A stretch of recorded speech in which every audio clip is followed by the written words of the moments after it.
présente Michèle Bouchard de Formantique. Aujourd'hui, j'ai pensé vous faire une petite capsule sur le centre de contrôle sur les appareils iPad et iPhone. Pour ceux qui ne le savent pas, le centre de contrôle est très pratique car il nous permet d'accéder rapidement à certaines commandes que nous sommes susceptibles d'utiliser.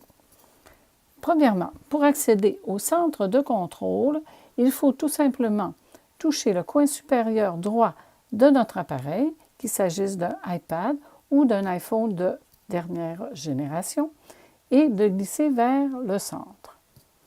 Vous venez de voir apparaître le centre de contrôle.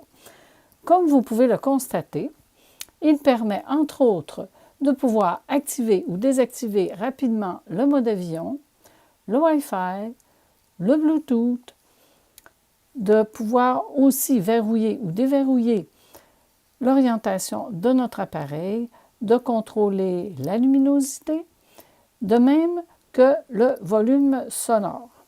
Ce qui est intéressant, c'est que ce centre de contrôle-là, on peut le personnaliser en fonction de nos besoins.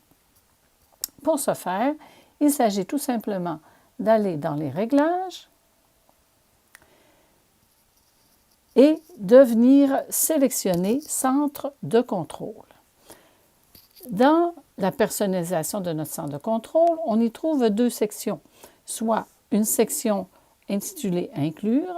Dans celle-ci, vous retrouvez les commandes qui ont été ajoutées aux commandes qui étaient existantes lors de l'installation de votre appareil. À gauche de celle-ci, vous pouvez retrouver un « moins », donc ce qui nous permet, le cas échéant, de pouvoir supprimer celles que nous n'utilisons pas. Dans la section du bas, vous avez plus de commandes. Donc, ce sont les commandes qui ne figurent pas actuellement au centre de contrôle et pour lesquelles vous pouvez ajouter selon vos besoins. Pour ce faire, il s'agit tout simplement de venir toucher le plus à gauche de la commande que vous voulez ajouter. Et celle-ci s'ajoutera automatiquement au centre de contrôle.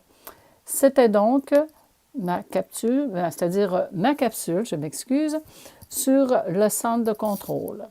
Donc, à la prochaine!